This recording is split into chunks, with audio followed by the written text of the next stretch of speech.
आने वाले विधानसभा में हम बताएंगे इंशाअल्लाह ताला लालू को, नीतीश को, कि बिहार का मुख्यमंत्री एक मुसलमान भी बन सकता है इंशाअल्लाह ताला। 17% मुसलमानों की बिहार में आबादी है और 2 टिकट दिए जाते हैं। इंसाफ उस वक्त होगा मेरे भाई जब आप वोट डालेंगे मयम पार्टी को, जब आप अपनी लीडरशिप को पैदा करेंगे। मैं लालू यादव और उनके परिवार को अपना नेता नहीं मानता। इसलिए नहीं मानता हूं क्योंकि मेरा मानना यह है कि आप में उनसे ज्यादा काबिलियत है।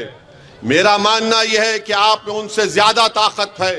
मेरा मानना यह है कि आप उनसे ज्यादा नंबर में हैं। मेरा मानना यह है कि आपकी आबादी में उनसे ज्यादा हक है। तो जब आप हर एतबार से आगे हैं, आप कब तक इनके पीछे भागेंगे? आप बताइए कि राजद ने 22 लोगों को टिकट दिया, जिसमें से सिर्फ 2 मुसलमान हैं, बल्कि 32 टिकट राजद ने अपने 22 माले और सीपीआई के लोगों को दिया है, उसमें सिर्फ 2 मुसलमान हैं। 17% मुसलमानों की बिहार में आबादी है और 2 टिकट दिए जाते हैं। और गाली किसको देते हैं? ओवैसी को और अख्तरुल ईमान को कि ये लोग वोट काटने आए हैं। अरे तुमको सिर्फ 2 नजर आए और अपने परिवार से तुमने 2-2 अपनी बेटियों को टिकट दे दिया। तुमने 2-2 अपनी बेटियों को टिकट दे दिया। बताओ मेरे अजीज दोस्तों और बुजुर्गों, इससे ज्यादा बेइज्जती और क्या हमारी हो सकती है? आपने अभी अख्तरुल ईमान की तकरीर में सुना कि कितनी नौकरियों से हमको हाथ धोना पड़ा। हमारी आबादी में 2 करोड़ हम आबादी में और नौकरी हमको नहीं दी जाती है। तो बताओ ये कैसे इंसाफ होगा? अगर काराकाट की जनता ये समझ रही है कि मैं सिर्फ जज्बाती नारे लगाने से मुझे इंसाफ मिल जाएगा, मैं ओवैसी के सभा में आकर ठहर कर उनकी तकरीर को सुनकर अगर चला जाऊंगा तो मुझसे इंसाफ हो जाएगा। नहीं मेरे दोस्तों, इंसाफ उस वक्त होगा मेरे भाई जब आप वोट डालेंगे मयम पार्टी को, जब आप अपनी लीडरशिप को पैदा करेंगे।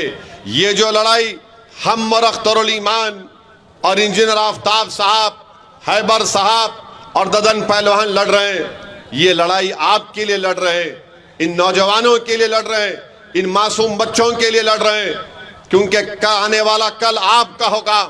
हमारी जिंदगी का भरोसा नहीं कि कब हमारी जिंदगी का शमा गुल हो जाए, मगर ये लड़ाई तुम्हारे लिए लड़ी जा रही है ताकि आने वाले कल में तुम किसी की गुलामी ना कर सको। तुम खड़े होकर नेता बनो, तुम पार्लियामेंट में जाओ, तुम बिहार की विधानसभा में जाओ और जाकर अपने इंसाफ की लड़ाई लड़ो ताकि आने वाला मुस्तकबिल तुम्हारा हो सके। बल्कि मैं बिहार के उन तमाम अल्पसंख्यक समाज के मुसलमानों से अपील कर रहा हूं, क्यों नहीं आप मुख्यमंत्री बन सकते बिहार के?